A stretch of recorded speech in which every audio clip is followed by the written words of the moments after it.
This is Football Night in America, served by Applebee's. Well, you know what time it is. It's time to recap the week that was number 7. Maria Taylor alongside Mike Florio, Devin McCourty, Jason Garrett here with us. And guys, we had some interesting games to say the least. But let's start with Buffalo and the Patriots, because I don't think going into it, the expectation was that the Bills were going to fall, get their 3rd loss of the season against the Pats. And we finally see Bill Belichick getting his 300th. What was your takeaway from that matchup? I was stunned because we've seen the Bills be dominant early in the year. They got sluggish. They were very sluggish last Sunday night. It felt like they lost that game, that they somehow found a way to win over the Giants. And this was an opportunity for them to deliver that, not knockout blow to the Patriots, because it kind of feels like they're already knocked out. But this just felt like a day when the Bills were going to be physically superior, overall dominant. And I got to give the Patriots credit. I don't know what got into them, but, Devin, something happened. And the Patriots stepped up, and the Bills 4-3, a lot of questions about where they're headed and if they're going to get this thing back on track. Yeah, from talking to those guys in New England, that's what they needed. They needed something to kind of smile about, be happy about. Mac Jones talked about it this week, playing with some joy. And I thought that's what they did today. And I think on the other hand, watching the Bills' defense, everybody's going to talk about Josh Allen and the offense and all that. But this defense has been a defense that shows up. They played Miami a couple weeks ago. They kind of shut them out after the first few drives of the game. But they've lost injuries. Ed Oliver didn't play. Daquan Jones on IR. Milano on IR. You start to look at this defense and you wonder, are they going to have any answers going forward in the season, or is it going to come down to that offense having to score 30, 35 points a game? The injuries are absolutely catching up with Buffalo's defense, and New England has not been good on offense. We've seen that all year long, and they got healthy against Buffalo, and they made the big plays and the critical drives in the big moments in this game. But you don't win 300 games by accident. The guy up there knows what he's doing. And, he reset. It took him a couple weeks to reset, but he reset. And they've played these division teams really well. They played Miami well. They played the Jets well. They played Buffalo well. They know them. They know the weaknesses. And he did an excellent job with the plan, making Josh Allen do everything. At the end of the day, you can't do that. Yeah, they were able to snap that 3-game losing streak, but we heard from Josh Allen afterwards, like, we're going to have to go look at the film. Obviously, something's not working. Not sure exactly what that is. I mean, what was the biggest issue maybe that you saw? I just would love to see him run the ball more. It's really as simple as that. We talked about it earlier. 75% of the plays were him dropping back and throwing it or running. So just give it to Cook, give it to Murray 5 or 6 times. Just take some of that burden off of it. Let the lineman come off the ball and hit the defense in the mouth a little bit. It's always going backwards. It's always him making some amazing play, and he makes amazing plays. He does it time and time again, but you just can't do it for 60 minutes every week. Yeah, and I think that's going to be something they have to talk about. I think, like Jason said, running the ball will help that offensive line out a little bit so they're not out there and every play is a pass play. Now you're getting all of the games up front. Defense is coming downhill, and the Patriots took advantage of that. Their defensive front had a field day today. And now they got to turn it around for Thursday night. Buccaneers are coming to town. Buccaneers are trying to find some answers. My son and I were talking about this a couple of weeks ago. When you think about the shift from Brian Daboll, who did so well as offensive coordinator, who became a head coach, Ken Dorsey takes over. How many chances do you really have to improve? You got 17 games in one season. How much did he grow in 17 games? And now we're 7 games in this year. I mean, it takes time to get to the best you can be. Meanwhile, every week there's another game. Every week there's another defense that you've got to try to figure out, and you try to establish an identity to your offense. And it just feels like Dorsey, he's learning on the job, and some days go well, and some days don't. And excuse me, Dev, it takes discipline when you're a play caller and you have a guy like this. Yeah. Because he's a security blanket. Let's put it in 17's hands again. And he makes the play. So it's an easy thing to do. It's hard to say, no. We're going to hand it one more time. We're going to run the ball because it's not as sexy. It's not as kind of adventurous. It's not quite as attacking, right? But you just have to have discipline enough to do that. In the long run, it's going to make everybody else better. All right, so the Bills have 3 losses on the season, and that's as many as they had a year ago. Let's move on to the next game. We've got Detroit taking on Baltimore. It was a couple of division leaders. We're thinking that it's going to be a very competitive game, but it was 28-0 before the Lions even managed to get a first down, and it was all about what Lamar Jackson and the offense were able to do, and that was completely dominate the game. We talked about in the screening room, Lamar Jackson and Baltimore, they have awesome days when they go against the NFC.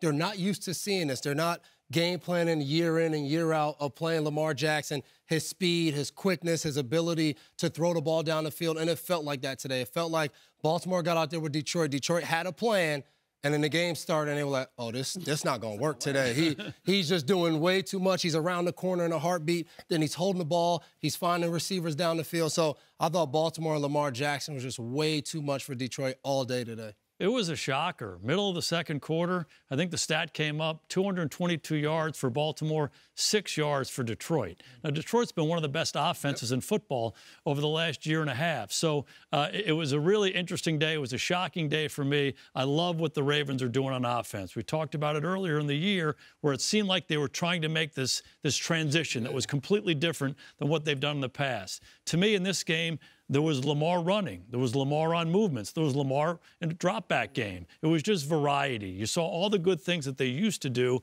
still came alive, and they blended some of the new stuff. They got all the people involved. It was a bludgeoning. Yeah, they found their rhythm. It took 6 weeks to get to the point where they could put it all together. And it was almost like they had it all perfectly scripted from the moment the game started, and it worked. And what Mark Andrews told me after the game was that Lamar, going through his progressions, running the offense, getting the ball to 9 different guys. Like, it's clicking, it's working. We've seen some of the plays, the creativity. Looked like it was going to be the zone read, and he throws the quick pass. I mean, just different little facets and features that Todd Monken's working in. And as they were learning, they won games. They're 5-2, and the other thing Andrew said, they can now stack them together and begin to separate from the pack in the AFC. So they're only going to get better, and they're in great position already. We were waiting to see when it would click with Todd Monken taking over some of that play calling, and it seems like this week, Week 7, was the one that made it happen.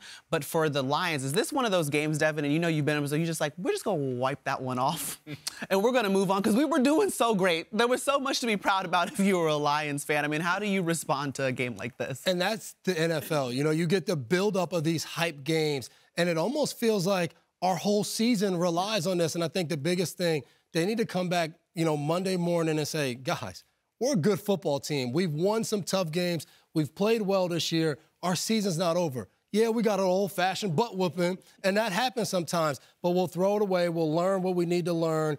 But overall, let's move forward and get back to doing what we've been doing all year. And I think that's how that team is built, and I know that's how that coach is built.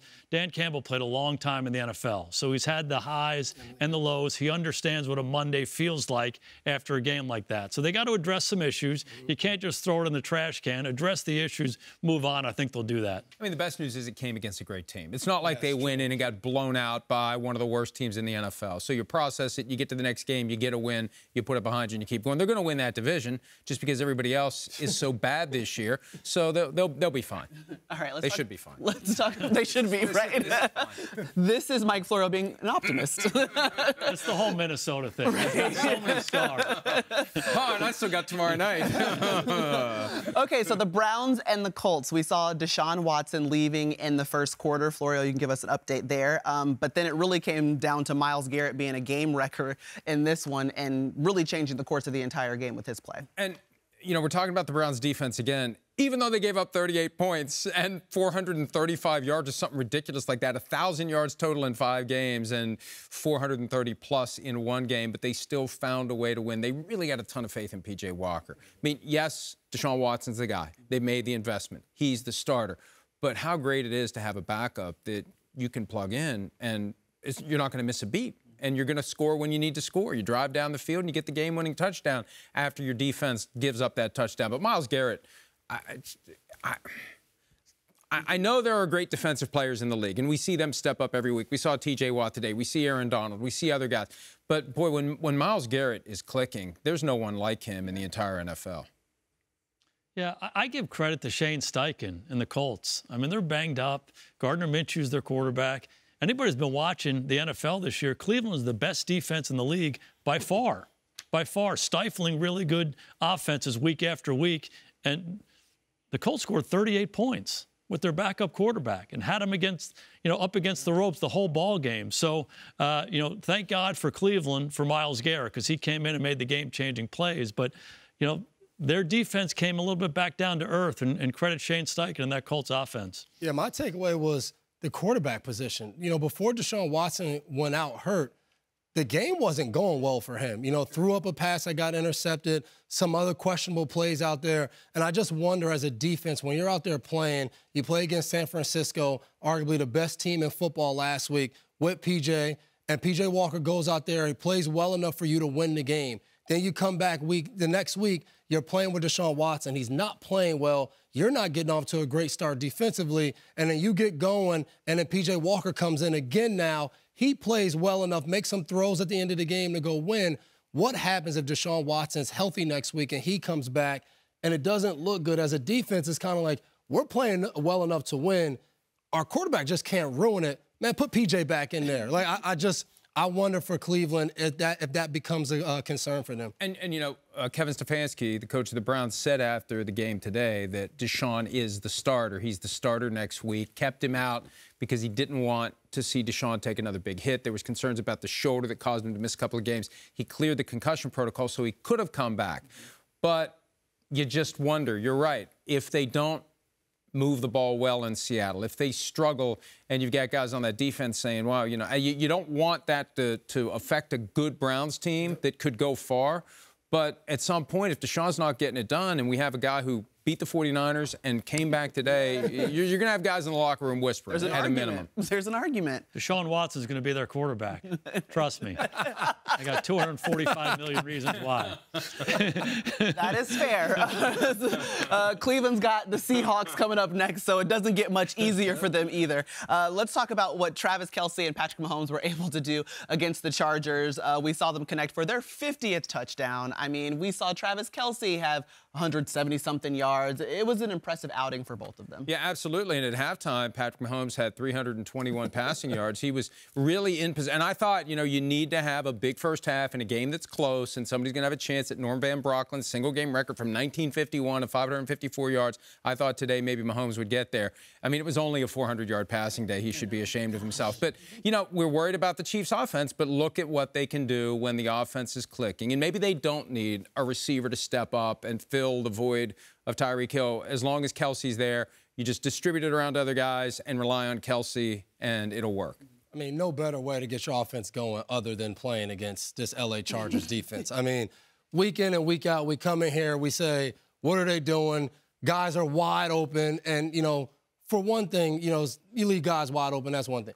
We leave Travis Kelce wide open for over 100 yards in the first half, 179 yards for the game and a touchdown. I just think this Chargers defense is starting to be a broken record of each week coming out, watching them play against good offenses, and just feels like they don't have a plan that's good enough or gives them a chance. You know, they had some takeaways today that I thought really changed the game and made the game closer. But if they don't get those turnovers, an interception, a fumble, the game probably is a 4-score game. And you look at that defense, they have good players out there. It shouldn't be like this week in and week out. But, I mean, other than that, it's Herbert has to try to outscore the opposing team each week. Yeah, what's interesting to me about the AFC West is typically in the division, you study the opponent so much, you play them twice a year. Good games. Usually it's like these games, you go right down to the wire. And Kansas City has been so dominant in that division for so long. And they're like laughers. You know, the game got a little close at the end, but, you know, he and Kelce are out there running around, looking at each other. Kelce's saluting Taylor Swift up in the box. I mean, it's just like hee, ha, ha. So, and they just play the game at such a high level. And, you know, I don't see anybody slowing them down in that division. But I'm thinking of what you said earlier about Coach Belichick in the AFC East, how they always have a plan for the teams they face twice a year. And to Devin's point, how do the Chargers not have a plan for Travis Kelce? The personnel, the strategy, how have you not figured out that needs to be one of your top priorities with the team that you compete against more than anybody else? It's not looking good for the Chargers right now. When Brandon Staley says a reset button is coming, he may not realize how right he is about that. That's what they're looking for going into next week, though. That is the objective, and they will be on Sunday Night Football against the Bears, so we'll see if they find the reset button. We also saw the Raiders taking on the Bears, and honestly, it was fun to watch. We had the backup rolling in. Justin Fields was out. Tyson Bagent, okay, the kid's coming out of Shepherd University. You never heard of it before because it's Division II. It's in West Virginia. I hadn't heard of it. Okay. No, I had. I have to go home tomorrow. I had heard of Shepherd University. But how impressive was it that he was able to step in? And he's out here, like, egging the crowd on. The confidence with which he played was impressive. And he kept it simple. It's just football. Just go out and play football. And he eventually told me, I had to press him on this a little bit, because I'm always fascinated about that moment when somebody realizes I belong. Yep. When you play Division II and you're playing in front of 2,000 people, when is that moment? He said there never really was one, but then he said at the Senior Bowl, when he's going against guys that he knows are headed to the NFL and he competes well against them, he gets the confidence he needs to do what he's done. And we saw it coming in training camp. Hey, they really like this guy. Hey, he's going to be the number 2 quarterback. It's like, he's going to be the number 2. Undrafted from Division II is your number 2 guy behind a quarterback who may get injured, and he did, and it's worked. And they could have won last week against Minnesota. I thought they were going to. So if Justin Fields can't go Sunday night, it'll be worth, I'm trying to sell the game as best I can. It'll be worth watching to the rescue. Tyson Bagent and see what he can do against the Chargers. I get the Senior Bowl thing. I get that. Okay, but then you go undrafted, and then you show up, and you're playing against NFL football players. Then you go to training camp, preseason. There's all these different steps, right? And then, okay, it's the first game. I'm a backup. I go through the warm-ups. But then I'm getting my start. And the big takeaway for me was he was so poised and so calm and so natural in this role. It was incredibly impressive. It's a long way from Shepherd to Chicago. Yeah. A long way. And the guys on the other side are pro coordinators who understand how to make it hard on a rookie. He should be taking advantage of this. And he kind of laughed at it, made plays with his feet, made plays with his arms, made plays at the big moments, and they rolled. It was impressive. I'm going to go at it again. Justin Fields out there didn't look great that Minnesota game. I mean, this is how defensive guys think. I'm just saying. Defensive guys think. We're out here playing great. What are we doing? Tyson Bagent comes in there. He's making some plays. He's throwing. You get a win. You come out. You never heard Brady say, hey, get rid of that free safety. He got beat on a go route. And you never heard a Brady teammate say, get Brady out of the game. That was one thing we loved about that. But I will say this. This Vegas team is second in the division right now in the AFC West, believe it or not. They had a chance to go 4-3, a game over 500, and they come out and they just get stomped. They get ran. Like, there's plays at the end of the play. Their defensive backs are getting ran over. Chicago celebrating. And it was almost like you forgot. You're like, oh, man, Chicago must be leading the NFC North. No, Chicago's not a good team. They haven't played well. The backup quarterback's in. He's a rookie. I know Vegas is playing with the backup quarterback, but it's Hoyer, seasoned vet. He's ready to go. And the team they couldn't get anything going. They had 6 points mainly throughout the whole game. They ended up finishing with 12 points. Chicago's defense hasn't been good. They've let up a lot of points. Somehow Vegas can't score and can't get stops. I think that was probably one of the most disappointing games of the day today. I love the energy that the Bears played with, though. It's been hard so far. And now you have your backup quarterback, the undrafted free agent. You haven't played well. They played with some juice. They played with some energy. They built some momentum early, and they carried them through the game. And he said that. He said, you guys have had my back from the very beginning.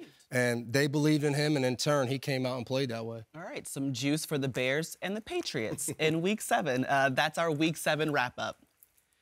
Coming up, more from Philly with Jack, Rodney, and Tony, and some fantasy football news with Matthew Berry. All right, guys, this is going to be a really fun speed round because what I'm going to do is give you a quarterback, and you're going to tell me what musician, band, or artist this quarterback reminds you of. And I'm told that Mike Florio has already got a plan. He's ready. He's ready to go. This side of the desk is a little like, oh, God, we're unsure, but we'll see where we end up here. And we're going to start with Patrick Mahomes. Well, and I love the inspiration for this, too, because it comes from Jim Irsay, hearkening back to John Landau, who said in the early 70s, I've seen the future of rock and roll, and it is Bruce Springsteen. So Irsay said that about Anthony Richardson, who's gone for the year. Okay. Mahomes, back to the 70s and actually the 60s. Mahomes is just the Beatles. He's all of the Beatles. He's all 4 of them in one. He's Lennon, McCartney, Harrison, and Ringo all in one. And we've never seen anything like it. Enjoy it while it lasts. Hopefully, he won't disappear as quickly as the Beatles did. And, you know, he's probably already been around as long as the Beatles were. So hopefully we'll see him a lot longer. I agree with everything you said, but I'm going to use a different artist. I'm going Michael Jackson. Michael Jackson could just do everything, right? He could dance, sing, do it all. And as soon as he jumped on the scene, he was Mike Jackson, and it was an issue. Yeah. Thriller. Yeah, Thriller. I'm going Jimi Hendrix. Okay. When Jimi Hendrix stepped on the stage, he just went. Right? He'd play guitar with his teeth. He'd play it behind his head. I mean, there was never a sense there was any thought. It was completely instinctive. It was all just Jimi Hendrix just there. And that's how Mahomes plays quarterback. I mean, this guy just goes out and plays quarterback. There's no, like, I'm thinking about what my reads are. He's just so intuitive and so instinctive, and we see it every week, and I agree with Mike. Let's just celebrate it while it's here. I put Michael Jackson, too, by the way. I was there's no performer compares. So guys, I know. You're right. Okay, what about Josh Allen? Well, I can't help but think of George Michael when he was with Wham, because nobody cared about the other guy. Nobody cares about anybody else on the Bills but Josh Allen. And we need to get to the point where the rest of the team equals Josh Allen. We talk about that all the time. So Josh Allen needs to leave Wham at some point and just go be Josh Allen. Maybe he'd be more successful out there by himself. That was the best I could think of. Okay. I thought of Jay-Z, partly because last year, playing in New England, we played Buffalo. Jay-Z's at the game. I'm excited. I'm like, man, we win the game. I'm going to meet Jay-Z. He's going to come in the locker room. Yeah. Only clip I see is Jay-Z saying what's up to Josh Allen. Really? Josh Allen's the guy. Jay-Z, you think of Rockefeller, you think of all of that, but you're like, Jay-Z's the guy. He got the label. He makes music. He just does it all. Business owner, Josh Allen in Buffalo. I'll give it to you however you want it. Yeah, that's impressive. Let's go back to Irsay's quote about Bruce Springsteen, Words and Music by Bruce Springsteen. So if you're a Bruce Springsteen fan, you know that Bruce does it all. Words and music. He writes the words. He writes the music. He's the guy in front, okay? That's what Josh Allen is. It's Words and Music by Josh Allen. He does it all. Now, the key is Bruce has the East Street Band, and they're incredible. So he's got to get his East Street Band going if they want to make a little run here. I like it. Okay, I actually need your help on this one, Florio, because I wrote down the Eagles, but who's the lead singer for the Eagles? Well, it depends on what song it is, right? Don Henley, Glenn Frey. Okay, so the only one I know is Don Henley. So in my mind, I guess Josh Allen is like Don Henley, but all the songs are really sad. Yeah. You know, it's like Hotel California. There's a hole in the world tonight. It's like every year it's like we're gonna be so great, and then it's like, oh no, like the demons came out or something. And That's so good. I decided the Eagles was gonna be the one. Okay, Lamar Jackson.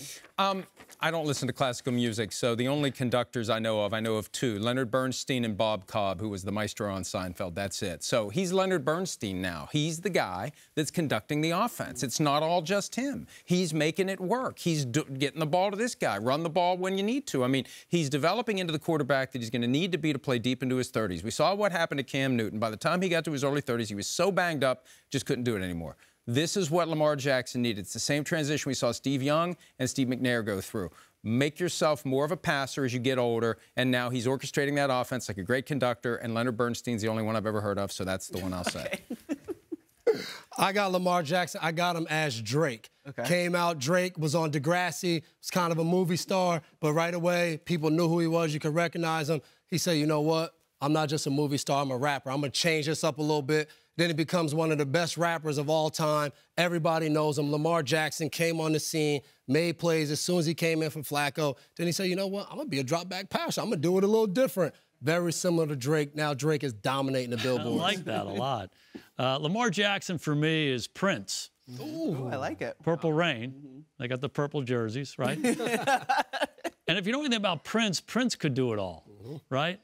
Words, music, play all the different instruments. That's what this guy can do, right? He's in charge. He's the conductor. He's transitioned a little bit, but he can do it all. And I don't know that anybody was cooler and smoother than Prince either, right? And I think Lamar Jackson, Action Jackson's pretty cool. He's pretty smooth. Okay, I went with Lil Wayne. Now, I've watched a documentary on him, and he can just basically step into the booth and just go.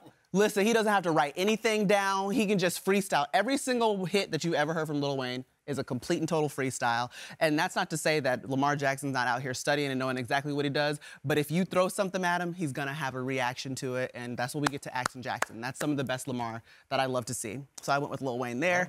What about Gardner Minshew? I actually don't have one for him, so. Well, I've got Spinal Tap, because if he keeps getting hit like he did today, he's gonna need one. Okay.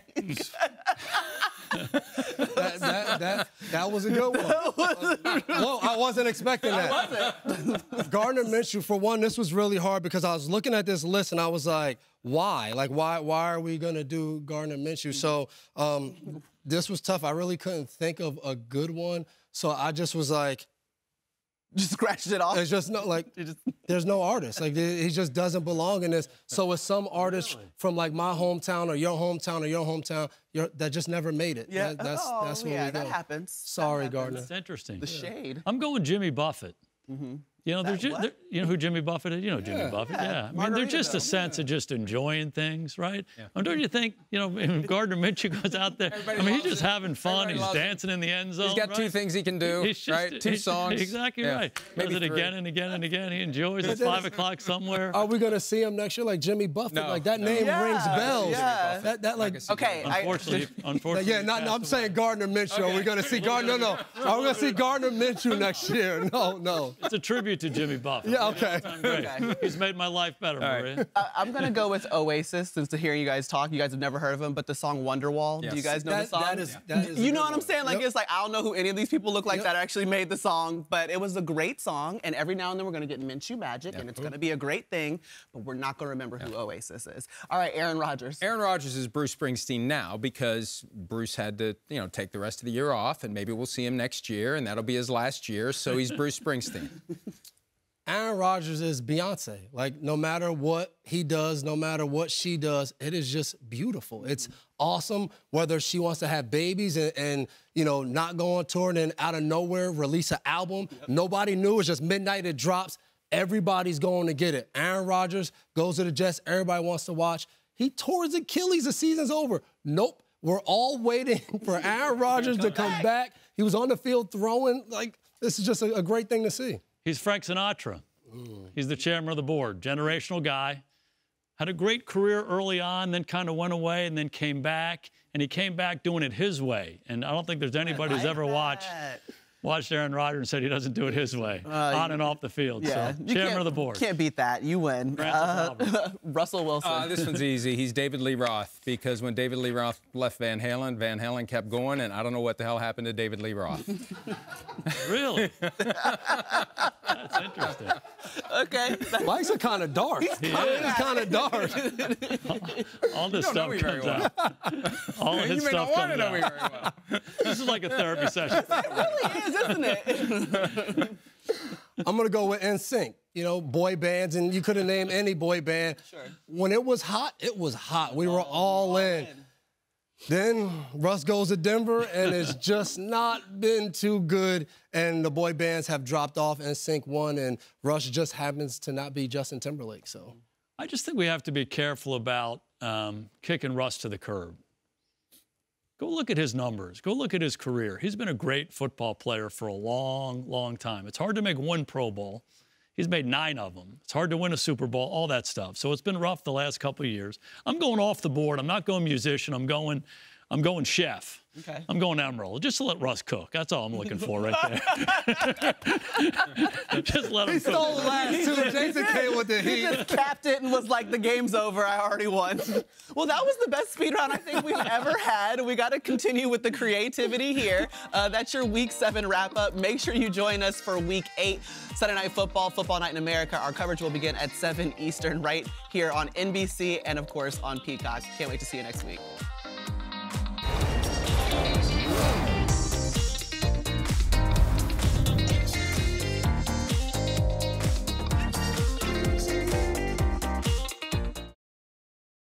Hi, I'm Mike Tirico, and thanks for watching. Make sure to hit subscribe for the latest news and highlights from NBC Sports.